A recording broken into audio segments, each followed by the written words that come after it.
오늘 하나님 우리에게 주신 말씀은 데살로니가전서 5장 16절에서 18절 말씀입니다. 신약성경 333페이지 찾기가 쉬우시죠? 333페이지를 찾으시기 바랍니다. 데살로니가전서 5장 16절로 18절 말씀입니다. 아마 성도님들 거의 외우실 텐데 본문의 말씀을 나의 고백으로 여기며 다 함께 한 목소리로 읽겠습니다. 항상 기뻐하라. 쉬지 말고 기도하라. 범사에 감사하라. 이는 그리스도 예수 안에서 너희를 향하신 하나님의 뜻이니라. 아멘. 이 시간 다 같이 자리에서 일어나셔서 오늘 감사주일을 맞이해서 하나님께 감사의 기도, 또 예배 가운데 하나님 주인 되어주시고 우리 예배를 받아주시옵소서. 나라 민족과 교회와 또 우리 사역을 위해서 가지고 계신 기도 제목을 놓고서 소리내서 다 함께 기도하시겠습니다. 다 같이 기도합니다. 거룩하신 아버지 하나님, 우리를 사랑하시고 불러주시고 인도하신 하나님의 은혜에 감사합니다. 너희가 먹을 것을 주라 말씀하셨을 때 저는 할 수 없고 연약하고 부족하지만 능하신 하나님께서 우리의 삶을 주관하시며 하나님의 인도하심을 따라 순종하여 그 길을 걸어갈 때 여호와로 가득 채워서 여호와의 뒤를 따를 때 하나님의 역사에 주실 줄로 믿습니다. 강한 용사여 내가 너와 함께함이니라. 오늘 주님이 사랑하는 주의 백성들이 하나님을 사랑하는 자 곧 그 뜻대로 부르심을 입은 자가 되어서 주님 전에 모였습니다. 하나님 내게 부어주신 은혜와 하나님의 모든 구원을 감사함으로 이 감사절을 맞이할 때 하나님 우리의 삶에 하나님만 홀로 높임받아 주시옵소서. 이 교회와 하나님 우리에게 원하시는 하나님의 사역들이 한 사람 한 영혼의 일꾼들을 통해서 이루어지기를 소망하오니 주여 우리를 변화시켜 주시고 일으켜 주시며 하나님의 역사가 이 교회 안에 일어나게 하여 주시옵소서. 대통령을 위시하는 위정자들과 정치하는 모든 사람들, 행정부, 사법부, 입법부에 있는 이들이 하나님을 섬기고 경외하는 자가 되기를 소망합니다. 성경적 가치관과 세계관과 역사관을 가지고 그들의 모든 일을 행할 때 하나님 우리 나라가 하나님 사용하시는 귀한 하나님의 나라가 되게 하여 주시옵소서. 성경으로 세워지고 말씀으로 세워진 이 나라를 통해서 하나님의 사람들이 일어나서 실력과 신앙을 겸비할 때 하나님 역사가 있게 하여 주시옵소서. 아버지 하나님, 오늘 우리가 주님 만나 예배하기를 소망합니다. 내 마음에 말씀을 들음으로 말미암아 평안함을 누리는 것도 중요하지만 하나님을 찬양하고 하나님 만나기를 소망하오니 주여 우리를 만나 주시옵소서. 모든 영혼 주님께서 만나 주셔서 한 영혼도 그냥 왔다 그냥 돌아가지 않게 하여 주시옵소서. 주여 역사하여 주시옵소서. 주님을 사랑하며 찬양합니다. 감사하며 이 모든 말씀 우리를 저기서 구속하신 예수님 이름으로 기도합니다. 우리에게 향하신 여호와의 인자하심이 크고 크도다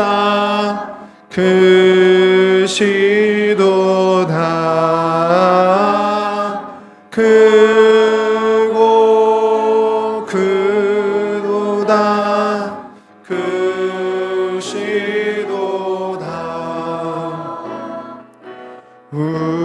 우리에게 향하심 여호와의 진실하심이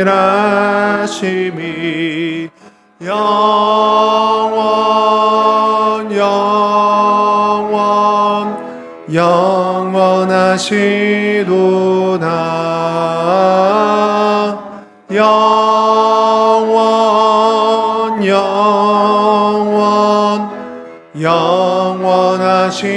영원하시도다.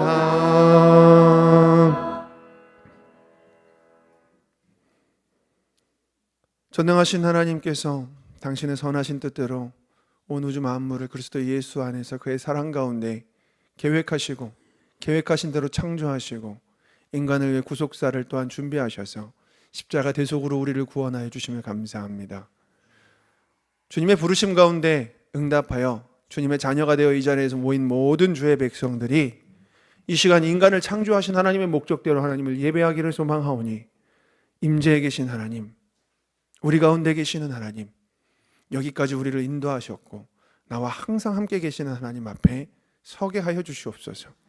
주님의 아름다움과 영광과 하나님의 전능하심과 전지하심과 사랑과 긍휼과 모든 속성과 성품을 이 시간 우리가 만나고 예배하고 찬양할 때 하나님께서 위로부터 부어주시는 평안과 기쁨과 소망이 우리 안에 넘치게 하시고 우리 안에 하나님의 사랑이 많은 이들에게 전달되게 하여 주시옵소서. 부족한 자가 단위에서 하나님 말씀을 대언할 때에 저는 없고 오직 하나님 말씀만이 세워지기를 소망하오니 이 시간 성령께서 우리를 주장하시고 악한 사단의 계계를 물리쳐 주시옵소서. 예수님의 이름으로 감사하며 간절히 기도합니다. 아멘. 자리에 앉으시면서 인사하겠습니다. 하나님께 감사합시다. 하나님께 감사합시다. 우리가 읽은 본문 말씀을 통하여서 하나님을 기뻐하는 감사주일, 이와 같은 제목으로 말씀해 드리겠습니다. 여러분, 이 데살로니가 전서 5장 16절에서 18절은 거의 대부분이 암송하고 계시는 구절일 겁니다.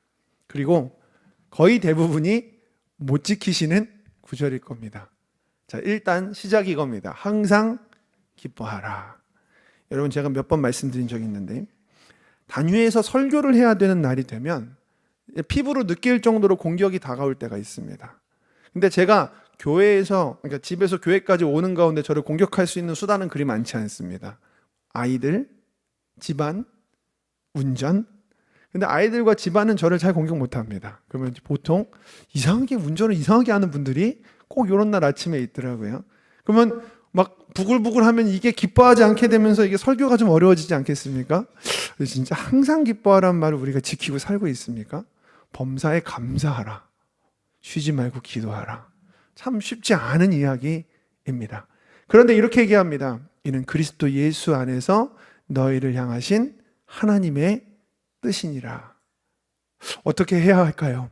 오늘 이 본문의 말씀을 통하여서 우리가 대체 어떻게 하는 것이 그리스도 예수 안에서 하나님께 항상 기뻐하고 쉬지 말고 기도하며 범사에 감사하는 것인지를 좀 생각해 보려고 하는데요. 오늘 본문은 사실 그것보다 보다 본질적인 이야기를 먼저 해야 합니다.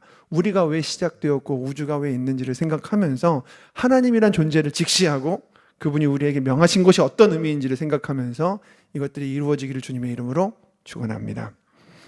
여러분, 한 진화생물학자가 어떤 과학 유튜브에 출연을 했습니다. 이 과학 유튜브 진행자가 이 사람에게 질문을 합니다. 선생님, 내가 왜 존재하는지, 인류가 왜 여기에 있는지 진화생물학자로서 답을 찾으셨습니까? 그랬더니 그 진화생물학자가 다음과 같이 대답하였습니다. 못 찾았어요.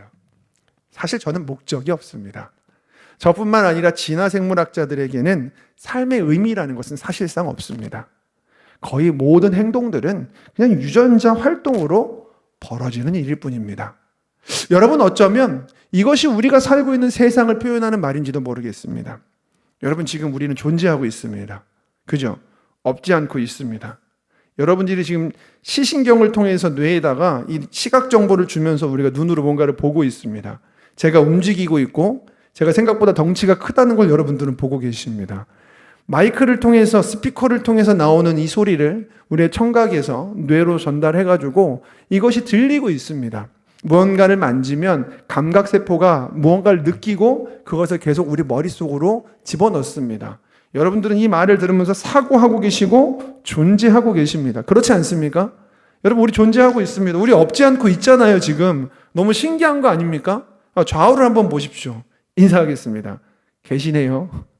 계시네요. 계시잖아요. 여러분, 근데 우리가 왜 존재하고 있습니까? 왜 있는 겁니까? 왜 우리가 없지 않고 여기에 있는 겁니까?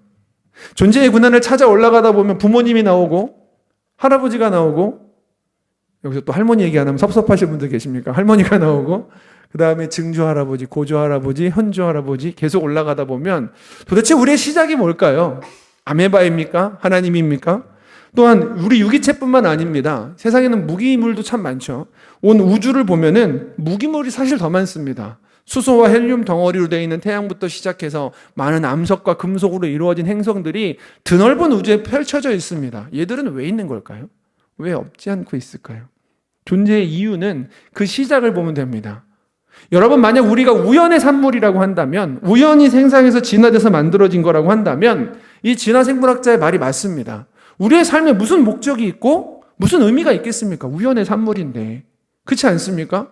그런 건 없습니다. 그냥 생존을 위해서 사는 것이 가장 적합한 목적일 겁니다.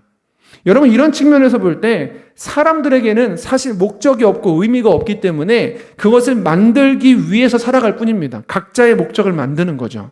누군가는 쾌락을 위해서, 누군가는 지적 유의를 위해서, 누군가는 권력을 위해서, 누군가는 이타적인 삶을 위해서, 누구는 이기적인 삶을 위해서, 아니면 보다 넓은 차원의 대승적인 무언가를 꿈꾸면서 삶에서 목적을 찾습니다.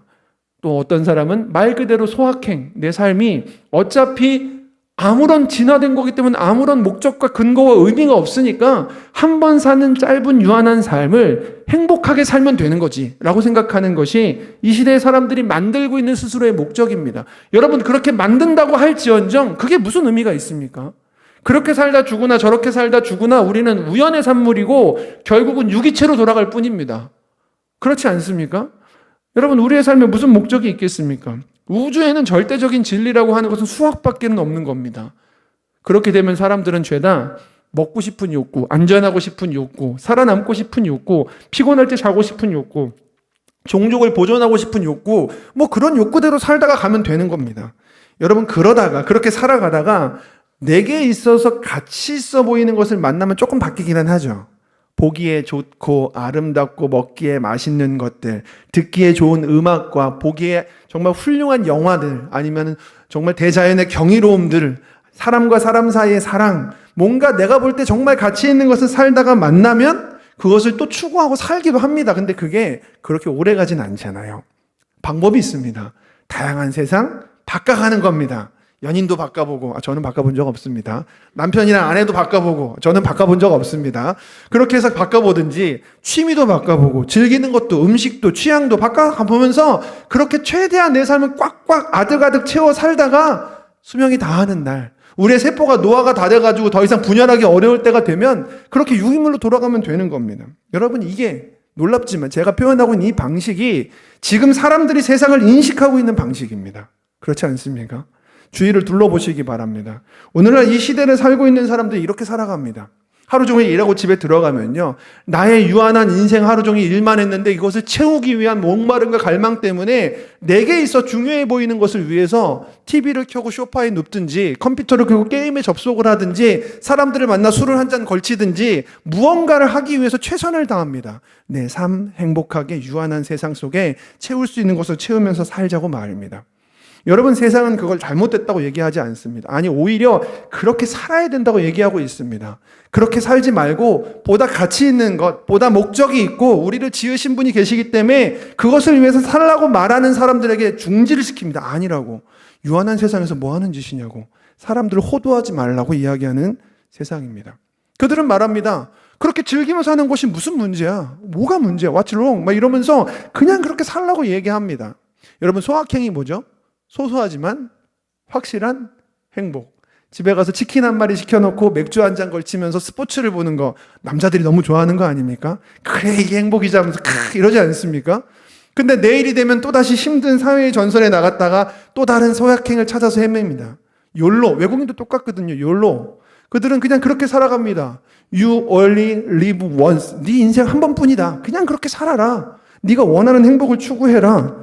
여러분, 이런 사람들이 지금 유일하게 있는 게 아니라요, 과거부터 있었고 성서시대에도 있었습니다.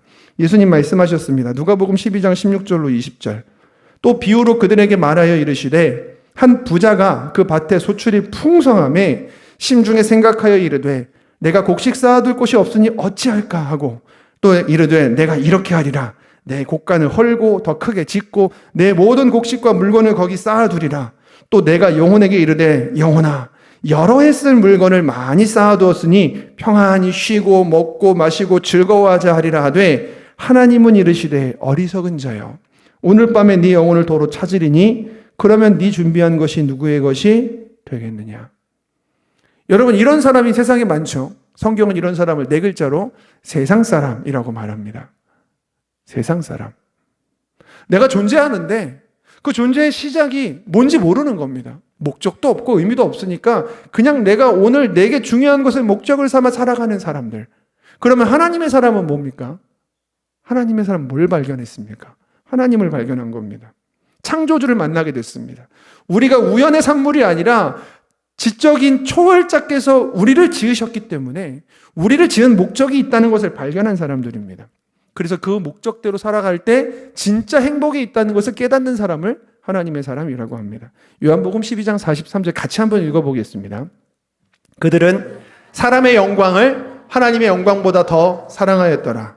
마태복음 24장 38절 39절 같이 읽어보겠습니다. 홍수 전에 노아가 방주에 들어가던 날까지 사람들이 먹고 마시고 장가들고 시집가고 있으면서 홍수가 나서 그들을 다 멸하기까지 깨닫지 못하였으니 인자의 임함도 이와 같으리라. 여러분 굉장히 부정적으로 얘기하시잖아요. 원래 하나님의 영광을 사랑해야 되는데 안 사랑하더라. 홍수가 나서 그들을 멸하는 이유는 하나님 잊어버린 채로 먹고 마시고 시집가고 장가들고 자기가 하고 싶은 것만 하고 살아가더라. 왜요? 창조하신 분이 목적이 있어서 그들을 설계하시고 지으셨는데 창조주가 없는 것처럼 살아가는 겁니다. 여러분 오늘날 세상 사람들이요, 우연의 산물이라고 생각하다 보니까 이렇게 생각합니다. 서로에게 피해 주지 않는 한에서 인류가 존속될 수 있는 룰만 만들어 지킨다면 뭐든지 할 수 있게 하자, 이렇게 얘기합니다. 유한한 삶의 최대의 행복, 이게 되게 중요하다라고 여기는 겁니다. 여러분 그러다 보니까 지금까지 만들어진 법들은요, 사실상 고전에 우리가 알고 있는 도덕과 기준 안에서 만들어졌습니다. 거의 대부분 기독교적 가치관이거든요. 이게 뭔 짓이냐? 왜 법이 우리의 행복을 방해하느냐? 법을 바꾸자. 법의 경계를 넓히자. 도덕의 경계? 도덕이 뭐가 그렇게 의미가 있다고? 사자가 양을 잡아먹는 게 뭐 그리 잘못이냐? 우리 사회가 유지만 된다고 한다면 개인의 최대의 행복을 위해서 법을 넓혀버리자. 남자가 여자가 되는 게 뭐가 어떠냐? 동물이랑 사람이 관계를 맺는 게 뭐 그리 잘못이냐? 그 법이 허용만 한다면 그 지역에서는 부부가 바람을 펴도 간통법은 없애버려야 된다. 마약이 합법인 곳에서 마약을 해라. 뭐 성매매가 합법인 곳에서는 거기서 마음껏 네가 성매매를 해라. 뭐 길가에서 술을 마셔도 되는 동네에서는 술을 마시고, 아니면 뭐 도박을 할 수 있는 그 합법적인 지역에 가서는 도박을 해라. 그게 왜 법이 이미 허락했으니까 상관없지 않느냐. 낙태? 상관없는 동네에 있다. 가서 사람을 죽여도 된다. 여러분 이게 왜 생긴 걸까요? 기준이 없는 겁니다. 우연의 산물인데 기준이 뭐가 필요합니까? 그 사람들이 생각할 때 그 사회가 유지될 수 있는 가장 합의적인 좋은 결론만 법으로 만들어 놓으면 그 안에서 무슨 짓을 해도 된다라고 이야기하는 겁니다. 점점점 도덕의 경계는 희미해지고 사람들에게 최고의 도덕적 기준이 딱 하나입니다. 모두의 행복을 위한 다양성에 대한 인정. 그러므로 다양함을 인정하지 않는 것이야말로 죄다. 생각해봐라. 동성애를 왜 법적으로 허용하지 않느냐? 왜 법이 사람의 행복을 저해하고 있느냐? 옳고 그름과 진리가 있다라고 망상을 제거해라. 그 망상 때문에 얼마나 많은 사람들이 힘든지 아느냐? 근데 이 말하고 있는 종교가 있거든요. 기독교입니다. 여러분 그래서 지금 이것을 반대하는 기독교에 대해서 시대착오적이다. 기독교가 문제가 많다. 차별주의자다라고 얘기하고 있지 않습니까? 여러분 우리가 이것을 곰곰이 한번 생각해 보십시오. 저는요 솔직하게 성도로서 소확행과 욜로의 삶을 사는 사람들이 너무 걱정됩니다. 왜냐하면 하나님을 만난 사람이라면서요. 성도 아닙니까? 그리스도인이라면서요. 여러분 하나님이 왜 이 땅에 예수님 보내셨습니까? 우리가 흔히 생각하는 그 목적이 뭡니까? 하나님을 다시 만나게 하신 거예요. 우리가 죄로 인해서 모든 사람이 죄를 범하여서 하나님의 영광을 못 보게 됐습니다. 목적을 잃어버린 채가 되었습니다. 그들의 끝이 사망이니까 하나님이 그들을 돌이켜 다시 하나님 만나게 하시려고 예수님 보내신 거 아닙니까? 그러면 이제 우리는 창조주를 만난 겁니다. 창세기 1장 1절 외워볼까요? 태초에 하나님이 천지를 창조하셨느니라. 여러분 이 세상이 우연의 산물이 아닙니다. 세상을 지으신 분이 계세요. 지적인 초월자가 계시는데 그래서 그분은요 의도대로 만드신 거예요. 시계를 만들면 목적이 있잖아요. 이 세상을 이렇게 완벽하게 만드신 데는 목적이 있으십니다. 그게 도대체 뭘까요? 예수님 만난 사람만 볼 수 있는 그 목적이 성경에 기록되어 있습니다. 이사야 43장 7절 말씀 같이 읽어보겠습니다. 내 이름으로 불려지는 모든 자 곧 내가 내 영광을 위하여 창조한 자를 오게 하라. 그를 내가 지었고 그를 내가 만들었느니라. 이사야 43장 21절 같이 읽어보겠습니다. 이 백성은 내가 나를 위하여 지었나니 나를 찬송하게 하려 함이니라. 창조주가 우리를 만드신 목적이 있습니다. 그게 뭐냐면 창조주를 만나는 겁니다. 그분의 영광을 바라보고 감탄하고 찬미하고 그로 말미암아 우리의 삶의 진정한 행복을 찾는 겁니다. 그렇게 디자인이 됐거든요. 요한복음 15장 11절 내가 이것을 너희에게 이름은 내 기쁨이 너희 안에 있어 너희 기쁨이 충만하게 하려 함이라. 여러분 흔히 우리가 오해하는 것들 중에 하나가 교회가 기복주의 종교라는 오해입니다. 여러분 기복 행위는 성경적이거든요. 복을 구하는 거잖아요. 그렇게 하라고 명령하셨습니다.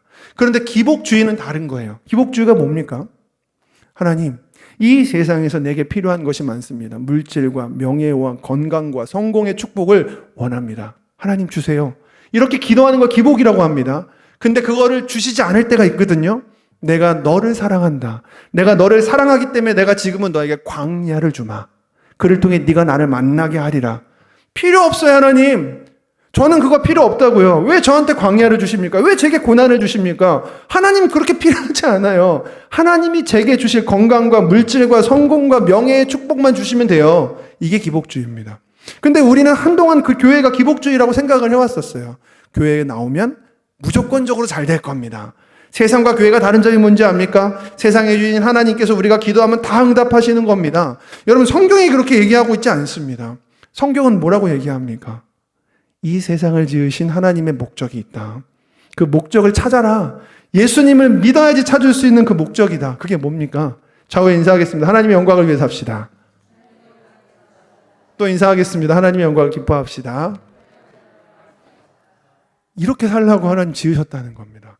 이거를 모르고 있던 세상 사람들이 우연의 창조물, 산물이라고 여기는 그들이 그 우연 때문에 자기의 욜로와 소확행을 위해 살아갈 때 우리는 창조주를 만나고 그분이 내게 원하시는 것을 바라보고 가장 가치 있는 그분을 기뻐하라는 겁니다. 여러분, 인생은 가치 있는 것을 만나면 두근거리게 되어 있습니다.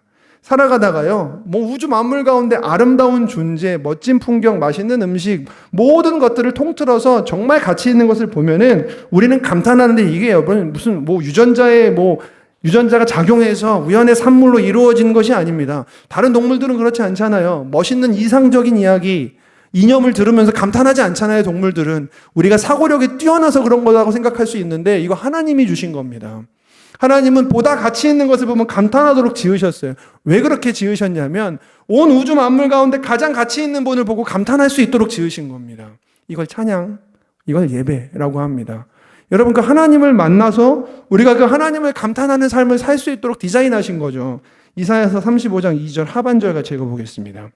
그것들이 여호와의 영광 곧 우리 하나님의 아름다움을 보리로다. 요한복음 4장 14절. 내가 주는 물을 마시는 자는 영원히 목마르지 아니하리니 내가 주는 물은 그 속에서 영생하도록 솟아나는 샘물이 되리라.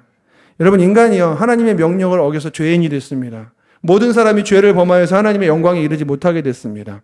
그래서 누가 오셨죠? 예수님이 오셨습니다. 여러분, 예수님 믿으십니까? 우리 안에 천국이 있으십니까? 여러분들이 그림 그리는 천국이 뭔데요? 거기에 가면 고통도 없고 아픔도 없고 슬픔도 없고, 여기까지는 동일합니다. 그 다음은요, 9천억짜리 요트가 있고 요트 안에는 평생 누릴 수 있는 모든 즐거움이 다 있고, 마약을 마셔도 마약이 후유증이 없고 마약도 공짜고, 아니잖아요, 그죠? 여러분들이 원하는 천국이 뭔데요? 예수님을 만난 사람으로서 우리가 말할 수 있는 천국이 뭡니까? 하나님이 계신 곳 아닙니까? 하나님의 빛이 그곳에 영원토록 비추이리라. 내게로 와서 그 물을 값없이 살아. 하나님을 만나는 것. 이런 측면에서 여러분, 이 지상에서도 천국이 열립니다. 바로 오늘 우리가 하나님을 만날 때 말입니다. 여러분, 우리가 얻은 세상과 비교할 수 없는 보화가 뭡니까? 하나님인 줄 믿으시기 바랍니다.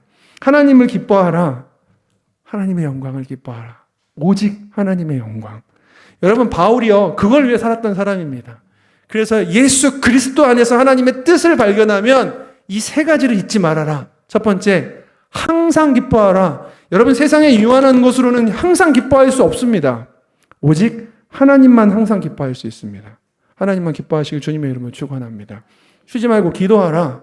여러분, 우리가 기도는 대화입니다. 하나님 앞에서 시간을 정해드리는 기도도 기도지만 살아가면서 연인과 통화하고 대화하듯 항상 하나님하고 쉬지 말고 대화하며 살아가신 여러분들 되시기를 바랍니다. 마지막으로 범사에 감사하라. 여러분, 오늘 감사절이잖아요. 우리가 보통 감사절이 되면 감사의 제목들을 세보자라고 말합니다. 주신 것이 참 많습니다. 근데 그 전에 가장 근본적인 질문을 합시다. 우리가 얻은 것 중에서 최고의 보화가 뭡니까? 구원을 통해서 하나님 만난 겁니다. 여러분, 내가 구원받았다라고 하는 감사 위에 감사가 있겠습니까? 조금 전까지 나는 사형수였고 하나님을 모르던 존재였는데 예수 그리스도의 십자가의 대속으로 하나님을 만나고 구원받아 더 이상 나는 죽지 않게 되었습니다. 그랬더니요, 세상이 바뀝니다. 보이는 모든 것들이 사실은 불평과 불만의 소재였는데 광야를 가던 이스라엘 백성들의 그 하루가 뜨거움이라고 발이 아프다고 오늘도 하나님께서 맨날 만나만 준다고 했는데 구원받은 자의 기쁨이 들어갔더니요. 하나님 그 광야가 제게는 성소입니다라고 고백할 수 있게 되는 겁니다. 여러분 그러므로 우리 입에서 나올 고백이 이런 거겠죠. 날 구원해 주신 주 감사. 모든 것 주심 감사. 지난 추억이네 감사. 주 내 안에 계시네.